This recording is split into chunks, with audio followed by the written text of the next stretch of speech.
তখন ভগবানের নাম স্মরণ হয়। তাই ভগবান বলেছে, দুঃখে সুখে যে আমাকে ডাকে সদা সর্বদা আমি তারে হয়ে থাকি, তার আমাকে আর ডাকতে হয় না, আমি তার কাছে নিজেই যাই। তাই আমরা তো সুখের সময় ভগবানকে ভুলে যাই, দুঃখে পড়িলে কেঁদে কেঁদে ভগবানকে বলি। তাই যদি কোনো ভাগ্যবান কোনো ভাগ্যবতী একেবারে গোবিন্দের চরণে দুটা নয়ন জল দিয়ে বলতে পারে, হে গোবিন্দ,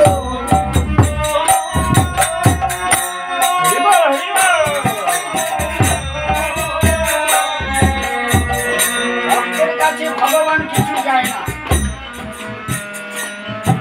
ভক্তের কাছে ভগবান কিছু চায় না, আর দিলেও ভগবান গ্রহণ করেন না, সেবা করেন না।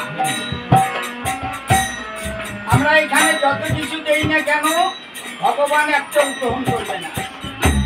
তাহলে ভগবান কি করবে না, ভগবান দর্শন করবেন। ভগবান দর্শন করে থাকেন যে আমার ভক্ত আমাকে সেবা দিয়েছে, প্রেম ভক্তির দ্বারা দিয়েছে না অভিমান করে দিয়েছে। যেরকম দুর্যোধনে অভিমান করে ভগবানকে সেবা দিতে চেয়েছিল কিন্তু দিতে পারেনি, অভিমানের সেবা ভগবান গ্রহণ করে না।